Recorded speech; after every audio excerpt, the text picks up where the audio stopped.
My hair was almost good there. Hello, YouTube. In today's video, man, I mean, just look at the title. Daughters lead police to mother's dead body. Yeah, this isn't the first video we've seen like this where it ends up being a little girl, like toddler age basically, being the ones to break some traumatic news because they're the ones that witnessed the act, that witnessed the aftermath. So no, yeah, this video might end up being pretty heavy, but hey, that's why we watch these things together. Hold my hand, chat, we'll cry together. Dude, like even like the beginning of this video looks, I don't know, there's like a sad aura to it, like the bright colors, this little toy vehicle here that was really popular back in the good old days. What's the word? Melancholic? It's like when something's bright but there's like a undertone of sadness to it. It's like the innocence from this colorful picture is about to be stripped. Alrighty, let's watch this. 3, 2, 1, let's go. You all right, babe? The door was locked in the... Oh, dude, they're even younger than I thought. Like, look at them. Mama. And then like it's like a question mark, kind of like she's worried and confused and scared. The door was locked in the room. Yeah. And... Okay, can you sit right here for me? These are the two daughters of 28-year-old Ashley Fish. Oh, 28. Wow, she's only 2 years older than me. In just a few seconds, they're going to lead the officer to their mother's lifeless body inside the bathroom. The eggs were burning and she's in there.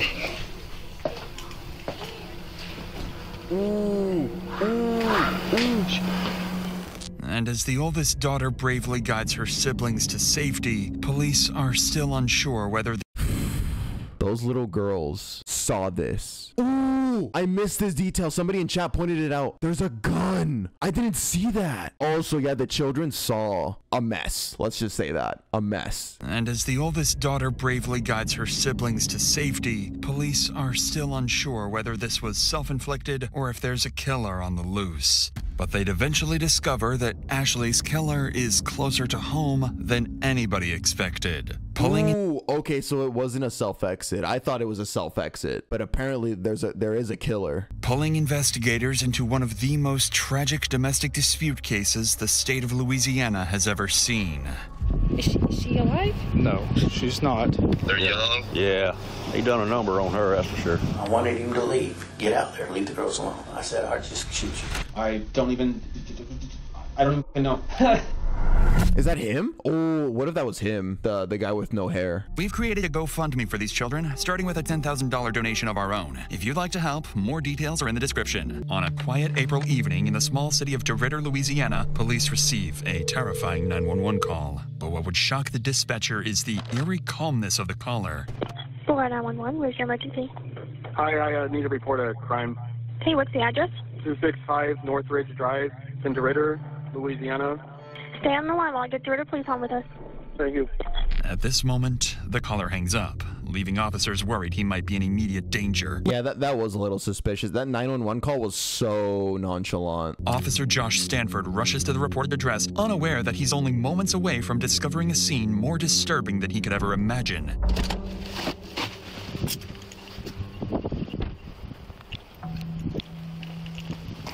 You all right, babe?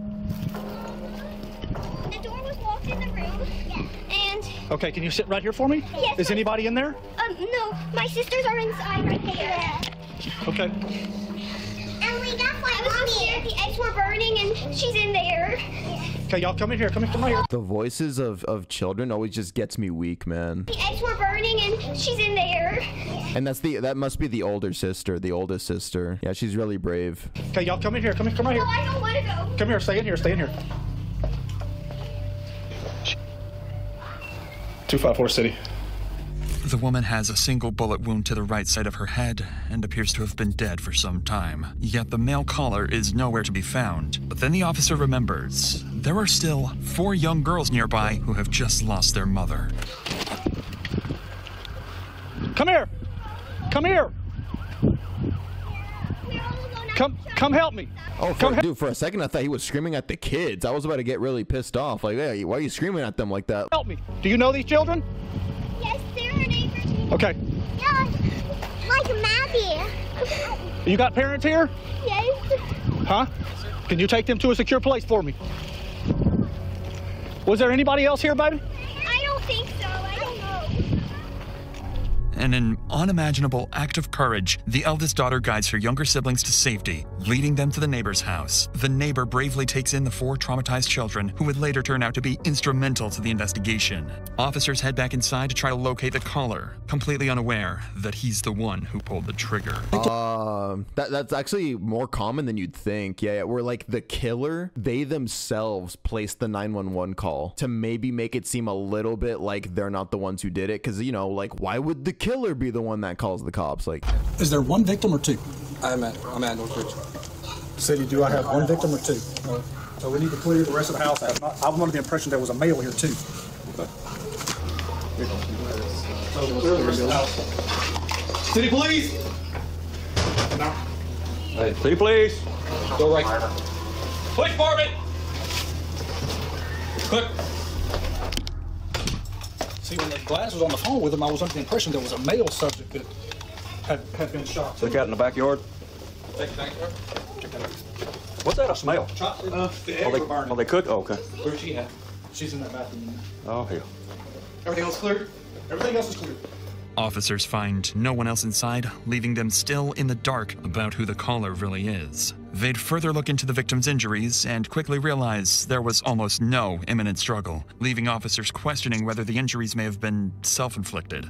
But before... No, yeah, but that immediately goes away because the gun was placed on the sink. If you self-exit with a gun, what are the odds that you just drop the gun and it magically, perfectly gets placed on the counter right there? And also, the fact that there was no sign of a struggle, guess what that means? The killer did it basically when she wasn't paying attention, snuck up on her. Leaving officers questioning whether the injuries may have been self-inflicted.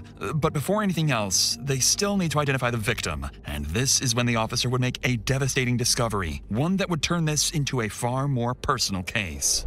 Well, I didn't want to wait till you got here before I started trying to find an ID or anything. Let me... Hey, you want to turn the stove off? Yes.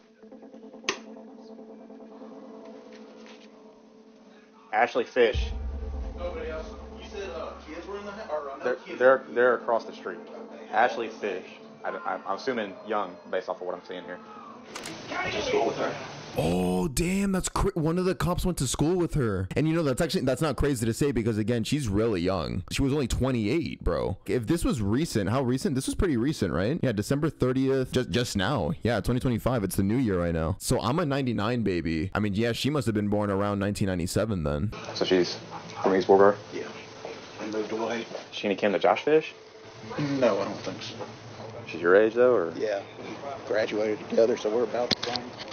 Lead Detective Cooley immediately recognizes the name, 28-year-old Ashley Fish. He knew Ashley as a DeRidder local, someone who married her high school sweetheart and had only recently moved back to Louisiana from Texas. Determined to find answers and uncover who murdered his friend, he turns to the neighbors for more information. Meanwhile, other officers begin reviewing neighborhood CCTV footage, searching for anyone who may have been at the house besides Ashley and the children. And they're about to discover that someone else was indeed inside. Someone who is already on the run.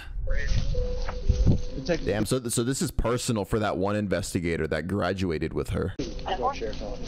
Jeff Brown. Nice to meet you, sir. Yes, sir. Hey, you mind if I ask you a couple questions? Yeah, you can ask me anything, but I really didn't see anything. The only one that saw anything was my son, your son, the one that was mowing. He was mowing out here. Okay. What's your buddy? Detective Cool. Nice to meet you. Heard you kind of saw some stuff, just a little bit. Not much, but you seen some, something happen next door? Well, I was just mowing a lawn, and then I saw, like, the car of the whatever leave. Lining up with what the boys saw, another neighbor offers ring camera footage showing a black truck leaving Ashley's house just minutes before the 911 call. Ooh. Oh, just minutes before the call. As he's driving away, that's probably when he made the call. He was literally making the 911 call while he was driving away. Showing a black truck leaving Ashley's house just minutes before the 911 call. Desperate to learn who was driving that truck, officers turn to the next neighbor, unaware they're about to speak with the victim's best friend and is someone who knows exactly who the driver is. What's that? The girls are at my house. Can you tell us what's going on? It's not good. Is she alive? No, she's not. Was she shot? Yes. She was out here earlier when about 5 o'clock or so. I saw her out here. Everything seemed fine. There was a truck. She has a significant other. She's going through a divorce. And they're legally separated, but he was here. The black truck was here. Yes, ma'am. Do you think he shot her? Well, I can't tell you a whole lot. I got it. Dude, hey, props to this woman right here. When she finds out that she died, her friend died. Look. Is she alive? No, she's not. Okay. Was she shot? She's going through some panic, but she realizes the situation at hand. Like, the police are here. She knows they're about to ask questions. They're gonna try and get to the bottom of it. So she locks in. This is not easy to do. So yeah, props. 5 o'clock or so. I saw her out here. Everything seemed fine. There was a truck. She has a significant other. She's going through a divorce. And they're legally separated, but he was here. The black truck was here. Yes, ma'am. Do you think he shot her? Well, I can't tell you a whole lot. I got it. So as long as the children are safe with you for now, we'll take care of it from there. As far as I know, her. Gosh, I'm assuming that it was Tyler was the person that was here. I don't know if that was his truck. He usually drives a black truck. And then her husband's name is John Fish. She would go on to identify their main suspect as 34-year-old Tyler Durachowski, Ashley's new boyfriend. Detectives immediately begin digging into his history, gathering anything they can find, and working to locate him as quickly as possible. But just as they're about to begin the manhunt, another 911 call comes in, and it's from the killer himself. Hi. Oh, whoa. What? I need to turn myself in to the police.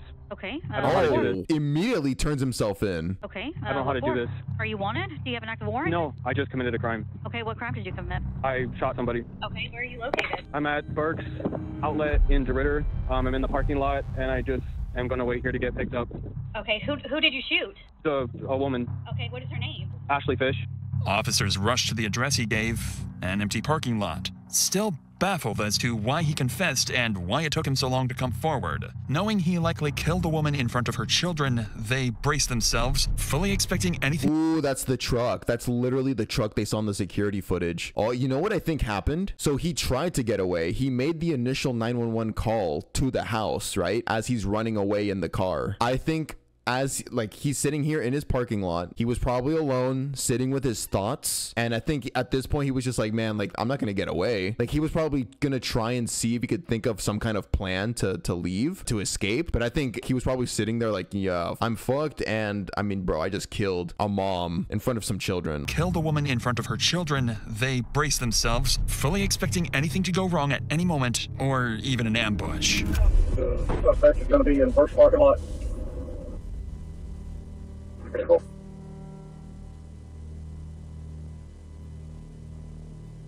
Okay, so the easiest way to do this is sit down on your butt and just turn your legs in, okay? Simple. Understood.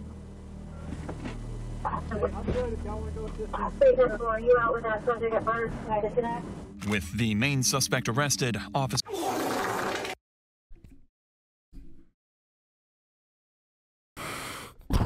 Holy shit, I'm sorry. Dude, that just caught me so off guard, dude. I'm sorry. With the main suspect arrested, officers have no idea the investigation is moments away from taking another unexpected turn. When they search his vehicle, they find no weapons, but they do find multiple prescription drugs, vials of testosterone, and syringes. Ooh, wait, he was on testosterone. Oh, dude, yeah, so he was roided up, huh? He does look really built. He was probably taking a lot of different types of chemicals, yeah, to get bigger. Vials of testosterone and syringes. To their surprise, Tyler seems unusually calm for someone who just took a life, and it would quickly become obvious that this calm, controlled demeanor is part of a plan to get away with murder. If you're still comfortable talking to me, can you tell me a little bit about what happened? Okay. This woman and I got in an altercation last night. Things were kind of falling out between the two of us, just relationally, and I was getting ready to move back to Oregon. So she pulled out, she had a gun in her drawer. She loaded it and was pointing it at me, and we started fighting and went off. Tyler. So he's gonna try low-key manipulating the whole situation. He's gonna play into the, I'm turning myself in, so I'm a good guy, right? I'm being honest about this thing that I didn't want to do. I killed this woman because it was self-defense. I didn't want to do it. The guilt just got to me, and here I am turning myself in. I'm such a good guy. Like, you're gonna let me go now, right? So she pulled out, she had a gun in her drawer. She loaded it and was pointing it at me, and we started fighting and went off. Tyler insists he shot Ashley in self-defense after she pulled the pistol on him, immediately complicating the investigation. Once he's brought into the station, officers relay this information to the team at the scene, who would begin searching for anything that might support his claim. And unexpectedly, they do find one piece of evidence in Tyler's favor: the murder weapon itself. Okay. Here's what I've got right now. know you got a lot of information coming in. Cameron has got the suspect, Tyler Grabowski. Over at Park Terrace. He gave himself up without any problems. And he told you all that he did it. Yeah. You see the hair in it. I've called in the serial number. It's gonna be a Smith & Wesson. She been here for a minute? If I had to guess, I mean, 'cause she's still having some coming out of the wound. She's still pretty warm, and if I had to guess, I'd say it's been between 45 minutes and an hour and 20. Was that sitting right there? Yes. All right. So once they run the strip, we back out and we get a search warrant. Is that 40 pounds? Detectives still find no evidence of a struggle, but they do discover something unexpected. After running the gun's serial number, it comes back not to Tyler, but to Ashley herself, meaning his version of events may not be entirely false. And with Well, I mean, that's like in the end of the day, it's kind of a small detail because like what's stopping him from stealing the weapon, you know? The gun might belong to her for self-defense reasons in the house, but yeah, I think ultimately that's not going to work in his favor. that, investigators begin to grasp just how little physical evidence actually ties Tyler to the shooting. They then finish processing the scene, send Ashley's body for autopsy, and her phone for forensic examiners to be unlocked. Shortly afterwards, the grandparents arrive at the scene to pick up the 4 traumatized children into their care. It's at this point that it becomes clear. The oldest daughter witnessed something she will wish she never had. I've got some grapes and some strawberries. Yummy. Yummy. Are y'all hungry? The one you want to talk to is Riley. But yeah, she supposedly told my wife that she saw something and she didn't want to talk about it. Hey, my baby. Hey. Pop-off. Papa. Hey, baby. Here, I'm going to pick you up. Bye, Alexis. This brings a small sense of relief to the officers, knowing the children are finally away from the horrors inside. But now comes the most difficult part, calling Ashley's ex-husband, John, and informing him that she is dead. Lead Detective Cooley asks John to come to the station for questioning as soon as possible, and while Tyler anxiously waits for his chance to speak, detectives make a deliberate decision to start with John instead. But the longer Tyler waits, the more agitated he becomes, and by the time they will finally sit down with him, he will snap. I've never had someone do that to me. I've never had someone get that mad at me that they load a weapon. What if he's telling the truth? Shit.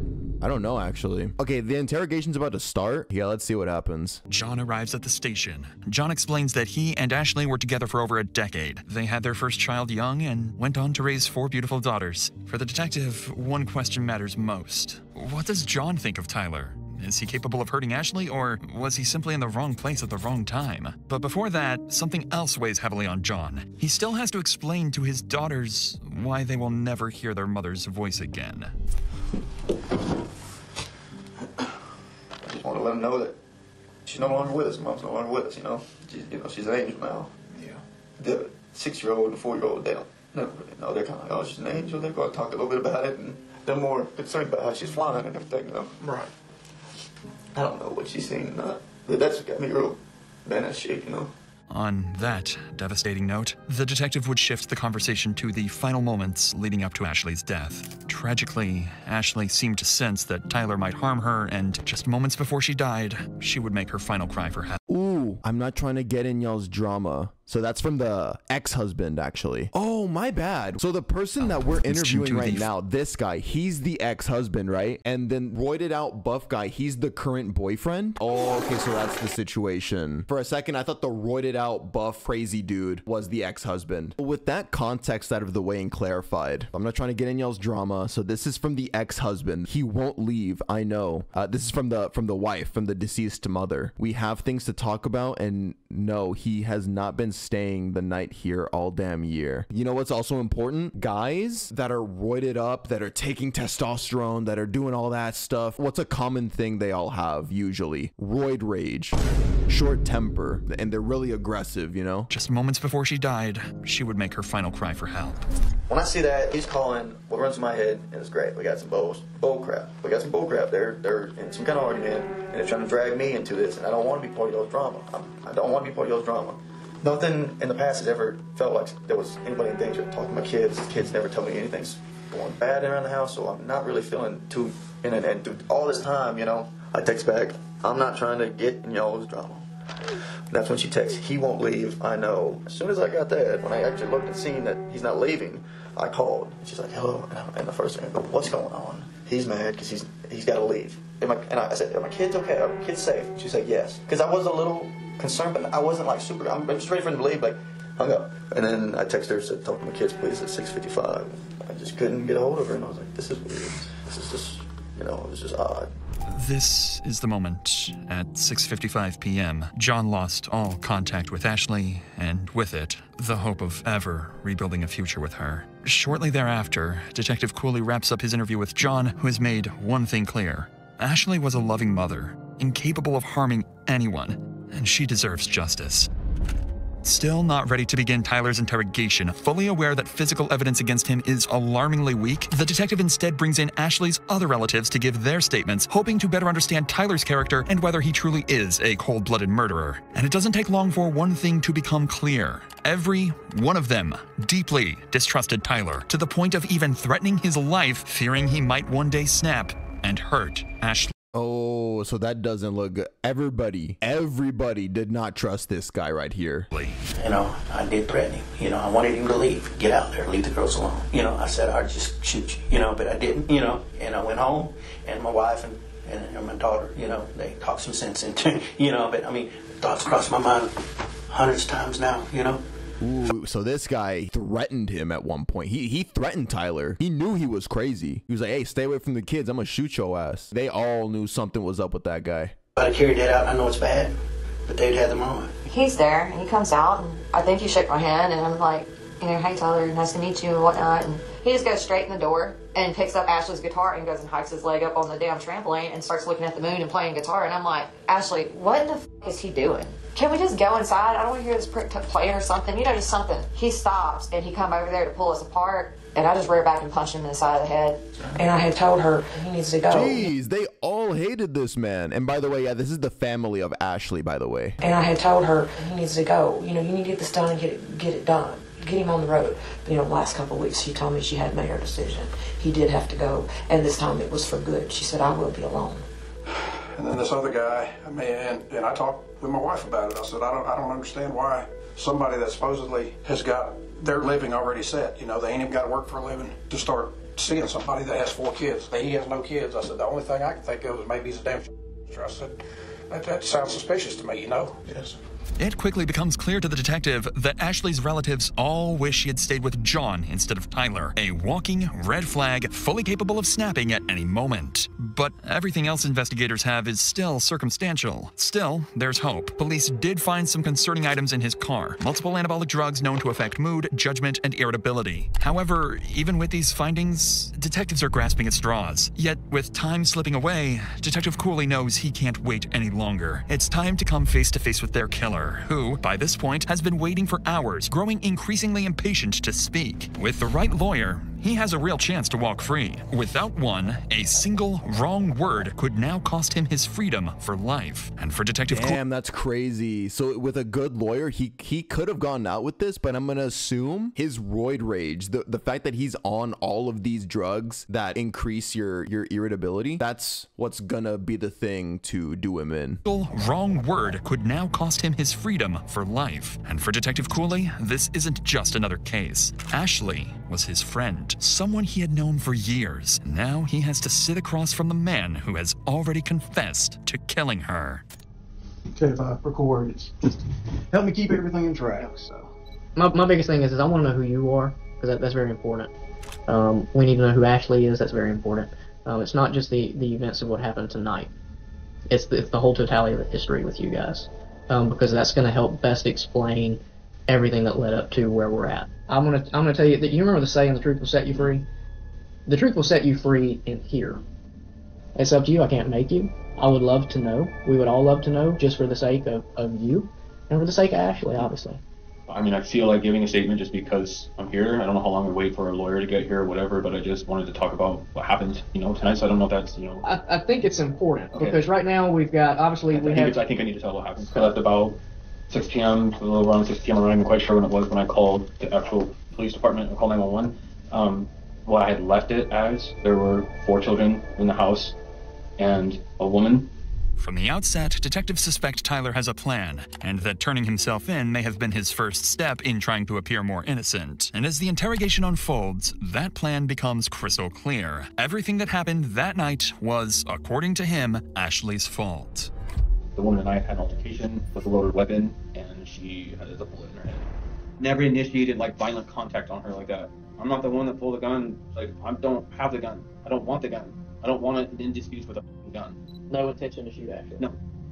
I've never had. I don't want to take a mother away from her 4 kids. Like, that's not my thing. I closed the door. I locked the bedroom door to the bedroom so the kids don't go in there. I had emptied out the gun. It was empty, and I left it there, and I went out. I didn't know what the fuck to do. I'm sorry. I wasn't perfect. The kids were there. There's a 9-year-old there that's really responsible and was watching the kids. The neighbors were outside across the street, or I had seen neighbors outside at one point across the street. I felt like I just needed to go and be like, this just happened. So I drove to the parking lot down the street and just called 911. In Tyler's own words, the shooting was merely an altercation. But what stands out even more is how he refers— So he's basically going for the self-defense angle. But what stands out even more is how he refers to Ashley only as a woman, never as his partner or ex. Up until this point, Tyler has not shown any emotion when talking about Ashley, but detectives can sense something beneath the surface. Tyler avoids eye contact. He rambles, fidgets, and appears restless, almost like he's on the verge of a breakdown. And the moment detectives ask about Ashley's children, Tyler would finally crack. And she's got how many kids? 4 kids. 4. That's what I was told. Yes. Okay. Do you know their names and ages? Yes. Yeah. Emma's 2. Josie's 4. Lexi is 6, and Riley is 9. Okay. Were they all— By talking about the kids, it really made it sink into him what he had just done. Like, he really took a mother away from those children that he probably knew. That he knew, yeah, he did know these children. Lexi is 6, and Riley is 9. Okay. Were they all at the house tonight? Yes. Okay. This is the first real emotion detectives have seen, but they needed to determine whether this is genuine guilt, a calculated tactic, or emotional instability tied to his anabolic substance abuse. Aware that Tyler could shut down the interview at any moment, Detective Cooley grows more cautious, so he starts carefully, probing Tyler about any problems in his relationship with Ashley. And this is when Tyler would slip up. I was married for 5 years, and I felt like a man of honor, and I had a ring on, and I was proud of it. I was proud to be married. I was proud to be a good husband, and I fell into this weird relationship that I never wanted, to be in. I've never wanted to be a part of, and I just went down this road that I just kind of felt like I could never escape from. I was like drowning in it, So I'm just like I was able to divorce in Oregon, it went through in just a couple months, it was finalized when it was done. Her thing has been a year. Right. It takes a year for them to do the separation process and everything, and so we've just been kind of in that whirlwind of back and forth with everything and stuff, and I've thought about leaving multiple times. I've wanted to leave multiple times just because it's kind of too much to just take, being like, am I taking this woman away from— am I taking this man away from 4 kids, like his 4 kids, whatever? I just have— Look how much he's yapping. Now that he's talking about the relationship and how much he didn't like it, he was not talking nearly this much before. So this, you can tell that this subject about their relationship is really touchy in his head, and he's getting nervous. Am I taking this man away from 4 kids, like his 4 kids, whatever? I just have felt a lot of guilt in my life in this relationship. According to Tyler, he felt guilty and was planning to walk away from the relationship. But detectives already know this isn't true. Ashley's ex-husband has already shown investigators messages in which she repeatedly complained that Tyler refused to leave. Additionally, detectives uncovered love letters exchanged between Tyler and his ex-wife, proof he wasn't trapped at all. To my love, by the time you see this letter, you're miles away from me. Don't be mad. I hid one last love letter in your things. You defeated the world to get to me. I'm never going to forget about you. Don't forget about me. I hope you're ready for when we meet again. It's clear to the detectives that Tyler left his marriage by choice and could have gone back at any moment. So Detective Cooley would push further— Oh yeah, so he was infatuated, just obsessed with this woman. This is a crazy ass motherfucker. So Detective Cooley would push further into the dynamics of their relationship, asking whether things had ever turned abusive. It's at this moment that Tyler's mask would slip, revealing a deep insecurity about his masculinity and a resentment towards Ashley he could no longer hide. Has it ever become physical? Has she ever hit you, struck you, kicked you, slapped you? Slapped. A couple times, just kind of slapped with things, shoes or something like that. She's hit me with like shoes and stuff. Out of anger? Frustration, yeah. She hit you hard? I mean, just like I don't want to sound like a— she just slapped me with her like slippers. We're talking about it's kind of like that across when she was mad about something. Yeah. Okay. So like the way I picture is like if my wife's agitated with me or aggravated with me, she pops me with something. Yeah. Are we saying something like that, or are we saying she aggressively like you? No, pops you with something. I'm saying middle ground of that, just kind of like pissed about something, but just that's how she's reacting to it. But she wasn't like overly like, I'd never seen a level of aggression to this point with the gun. I don't know where that came from. I have no idea. I've never seen her do anything, pull any shit like that ever. I didn't even know she could.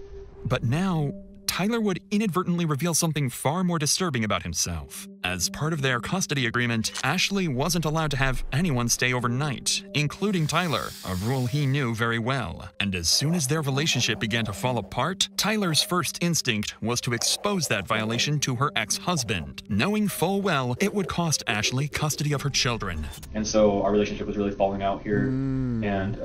So was his goal to isolate? Or like to isolate her from anything having to do with the ex-husband? By him staying over at her place, that would get the children out of the picture. Knowing full well it would cost Ashley custody of her children. And so our relationship was really falling out here. And I threatened to tell him the truth when I was getting ready to leave. I was going to call her husband and be like, I've been spending the night here. I don't know what legal ramifications it's going to have for you guys in your life and your... Wait, so say that again? He was threatening, right? Oh, I threatened to tell the ex-husband the truth. Okay, that's obviously a lie because he wasn't wanting to leave. Like, this guy did not want to leave Ashley. But maybe he did threaten to expose to the ex-husband so that she would lose the kids and then they could be alone together permanently now. I threatened to tell him the truth when I was getting ready to leave. I was going to call her husband and be like, I've been spending the night here. I don't know what legal ramifications it's going to have for you guys in your life and your world. I've been in this relationship with you. This relationship has hurt me in a lot of ways. I've sacrificed a lot of things. And for me to go and have closure, I think that like I'm just going to let John know the whole truth, that he deserves to know the truth. I'm sorry. It was kind of an ugly ending for both of us, this woman and I. Tyler has just shown how quickly he can retaliate and how easily he could justify harming Ashley whenever he felt the need to do so. But according to Tyler, what happened next wasn't just another argument. He claims Ashley suddenly escalated the situation to a deadly level by pulling a gun on him. She has a loaded gun, or she has a gun in her drawer next to the bed, and I was in the bedroom talking with her, and she loaded her gun and cocked it back and basically told me that she wasn't going to let me call and tell. And so this just went to like 1,000, like 0 to 1,000 in like one blink of an eye. I'm like in the bedroom talking with her, having a normal conversation. Holy liar. In front of my face, and she has a pistol. Like literally packing some stuff, putting some stuff in the drawers. I wasn't doing shit. I didn't hit her. I wasn't like fighting her or anything. I was just talking. And she like loaded her gun and was pointing at me. I just know that like that's where that started from. And I'm not saying that to like do something, dig myself in the grave, like, oh, the past, he never saw it happen and now she did it. That sounds like bullshit. No, she did it though. Man. What the fuck? Why is he talking like that? Like he's pouring out some drama. No, she did it though. No, she did it though. Man, I'm a lot stronger than her. I was aggressive, but it was like, she shot that gun before. She knows what the fuck she's doing with it. I don't shoot guns. I didn't like barely shot a gun in my life. And so the whole way it happened, I feel like for me, I didn't mean to do anything. I didn't mean for her to do anything. It was like basically felt like it was like just fighting for my life, and I feel like it was like this is how it ended. According to Tyler, this chaotic struggle wasn't aggression, it was survival. Detectives continue to press for details about what happened in the bathroom, and what Tyler would say next would either support his self-defense claim or unravel it completely. Okay, how long from the time she came into the bathroom to where it escalated to the point she gets shot? Talking about seconds or minutes? 2 minutes probably. Talk to me just about struggling. Those 2 minutes. Just fighting, it's a combination of talking, moving the gun around each other. It's just like I'm trying to grab her, I'm trying to hold on to her. It's just like it was just felt like it was like fight for survival. I don't know what was going on. I felt like she was going to kill me. So at no point you stripped the gun from her and had the gun in your hand totally? Not until it was over. Not until she was on the ground. Were you on top? Was she on top? Behind. You were behind, like kind of like this, like kind of trying to do like a chokehold shit thing or something. She was like trying to get the gun to me, so it was just in our general facial areas. Okay.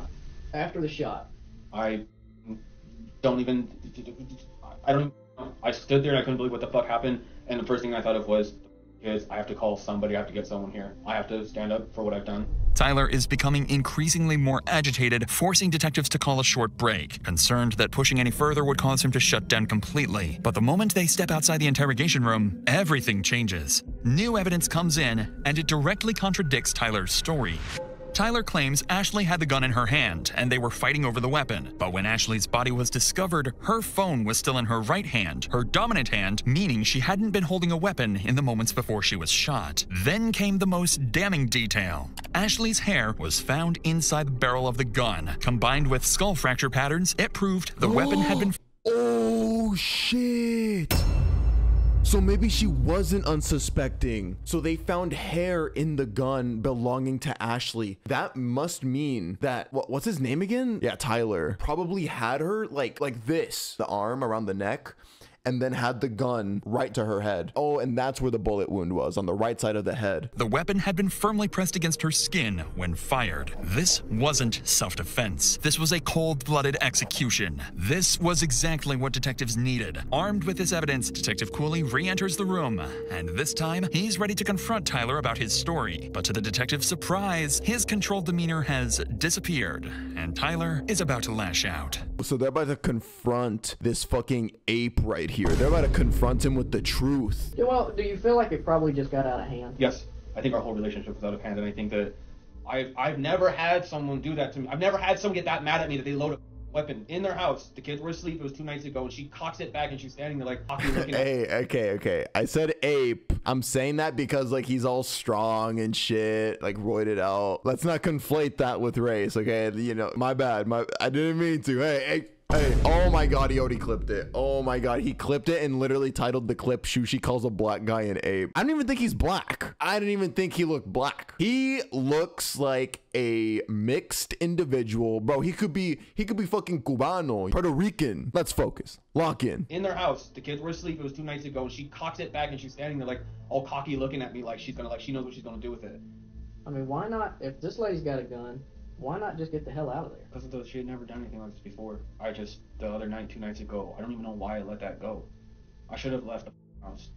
I guess, is it fair to like say I was afraid for my life though? Yes. Like, is that fair to say that? I mean, I feel like the cop out there was like, you're a big dude, and I feel like it's not fair if it's like, you look like you could handle yourself, you could have just like punched her in the face or like kicked her or something or like done something, and I'm like, I don't know, man. If one bullet goes off and you're fucked. Yeah. So I just felt like it was like, for me, it's not about that. That's right. It's about it was a fight for literally like, I don't know what the fuck she's gonna do. She threatened me the night, so now I'm just like, I don't even know. It just feels like it was an accident. I didn't try to murder anybody. I didn't try to kill anyone. I don't know how, I don't know what happened. I don't know. I worked in the medical field, and I know that it's not good. I know that. Tyler's words no longer sound like the frustration of a man defending himself. They sound like hostility towards someone he blames for everything that happened. But this is when Tyler would start to realize he isn't coming across the way he hoped. And when detectives press a little harder, they're about to make their biggest mistake, pushing Tyler to shut down completely. We're still missing some things that I feel that you're kind of rushing through. And I think it's trusting today. I just want to feel like I'm like someone's like on like kind of listen like on my side. On your side, right? No, but I'm not trying to. I get what you're saying. I know I've seen this in the movies. I know what I'm trying to do. Like it's like the more I tell now, it's like the better it looks. Like the more I just tell now, it's like. But I'm getting to that place where it's like we're at like the heart of everything that happened. I'm trying to be really careful with like if I fuck up or if I say something stupid. I don't know what. The more I talk, I feel like the more it's like gonna look like, oh man, dude. I'm trying to explain the best I can of what happened. Right now, the whole world, if they know what just happened, is probably like. That guy's a piece of shit. So I'm like feel really alone where I like don't have anyone. My family's not here, no one's here. I understand that Ashley's not here either, and I'm trying to process that shit right now. But what we're gonna do is we're gonna refrain from any more questions. Understood. If you feel compelled to re-engage or say anything, you are more than welcome. You know, I appreciate you guys being patient with me. I know you guys got to do this to people and stuff, and I'm not trying to tell you guys I don't want your counsel. I don't want to tell more and more and more. I just feel like I'm at that point looking at that piece of paper when I told you I want to be able to tell someone, as I'm kind of like sitting here going like, I hear what you're saying, maybe don't say maybe some counsel. I know you guys are counseling me right now and I'm appreciating it, but I need someone else that just feels like it's like, does this, man. It's at this point that Tyler refuses to answer any more questions until his lawyer arrives. But with the evidence stacked against him, Tyler would ultimately be charged with second-degree murder and 4 counts of child abandonment. He would go to trial maintaining that he acted in self-defense, but the state's case would be overwhelming. Tyler would be found guilty on— No, sorry for the pause. But yeah, like the evidence was just way too much. But yeah, he shut down right here. He shut down in this moment just because, I mean, yeah, the interrogation was going on for too long and he knew he was messed up. Like he knew that they knew. The only reason why I'm addressing this is because someone in chat was like, shut down. Like, what do you mean shut down? Like every criminal has their breaking point where like they just don't want to talk anymore. Tyler would be found guilty on all charges and sentenced to life in prison with no chance of parole.